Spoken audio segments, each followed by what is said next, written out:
What can I tell you? Let me tell you a story. When I was a boy, a man came through the valley with one of the caravans. Tall man, big mustache, carried a guitar. I asked what he did for his living, and the interpreter told me he was a singer. What is that? I asked. The man explained that he went from place to place and sang for people, who gave him food and shelter and care in return. I couldn't believe that there was a place in this world where a man could do that. I promised myself then that one day I'd explore that world myself. I haven't told him yet. Never had the growins. You'd do that?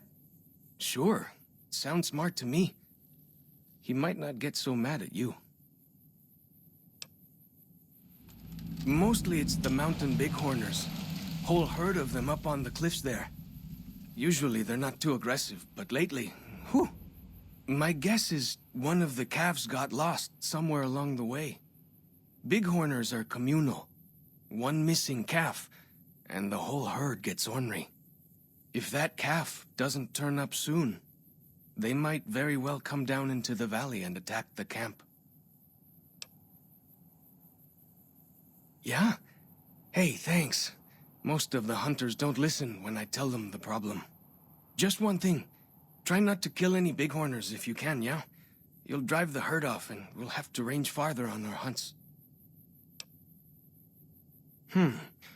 You might try luring the baby out with some banana yucca.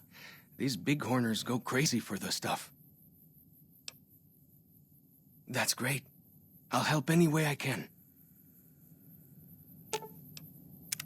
What can I tell you? Whitelegs. Nasty bunch. They've been raiding deeper into Zion ever since New Canaan was wiped out. That's the weird part. Normally, the Whitelegs keep to the Great Salt Lake. I don't know what brought them down this far south. What can I tell you? Our advanced scouts leave chalk signs to mark places rich with game. I'm not a full scout yet, so I follow the marks and guide the hunters. Dead horses mark ourselves to commemorate our hunts. When a hunter takes a great beast, or when a youth goes on his first hunt, he gets a tattoo. We came up in the land of the dead horse, though why the back when folks called it that, I got no hint. We raided, we fought, we lost. Our enemies drove us back into Zion, and we would have died if it hadn't been for Joshua. Joshua and his Caesar. When Joshua first came to us, he was servant to a man he called Caesar. He led his master's armies, and we were ready to follow him into war. Then he lost his master's army to a tribe called NCR, the Sunset People. When he returned, he was as you saw him, burned, broken, but changed. He led us away from Caesar, led us to our own destiny in Zion. If it wasn't for Joshua, the dead horses would still be the whipping boys of the Zion Valley. He taught us how to hold our territory, to protect ourselves. He guided us away from Caesar, and showed us how Caesar would have destroyed us. Little bit. I met some of their missionaries a few times, but I've never been to their city. Joshua could tell you more. Or Daniel, I imagine. We decorate our clubs with them to honor Joshua Graham. They were the weapons of his old tribe, so now they are ours. Can't say they seem that dangerous to me. But Joshua says they won the West. Only a little. I was very young. He was different. Prouder, yes, but harder, crueler, more driven. Really, I was terrified of him. We all were. When he came back, I almost didn't believe he was the same man. He was humbler. He wanted to protect, not destroy. Well, because they're our enemies.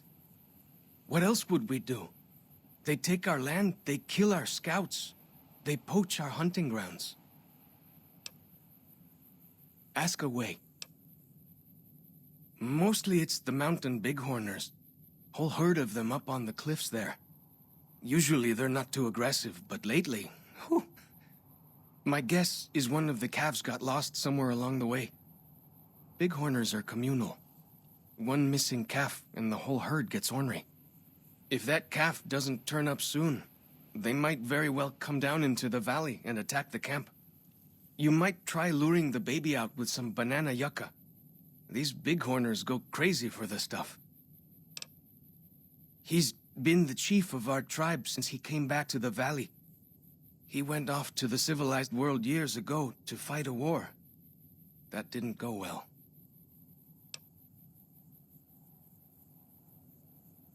Well, before he left, he didn't have those bandages all over his face. That tell you something? I don't know. He doesn't talk about it much. Maybe.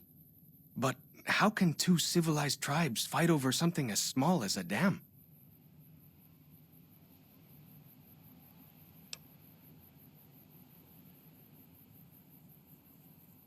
Ha!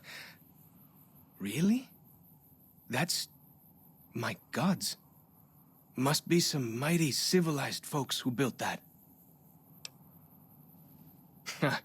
Now you sound like Joshua.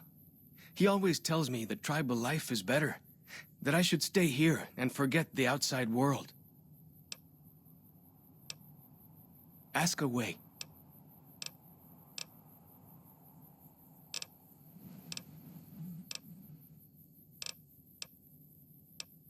What can I tell you?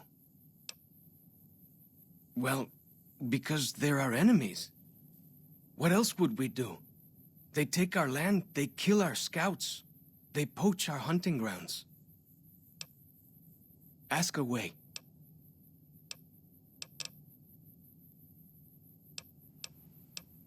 Go with fortune, friend.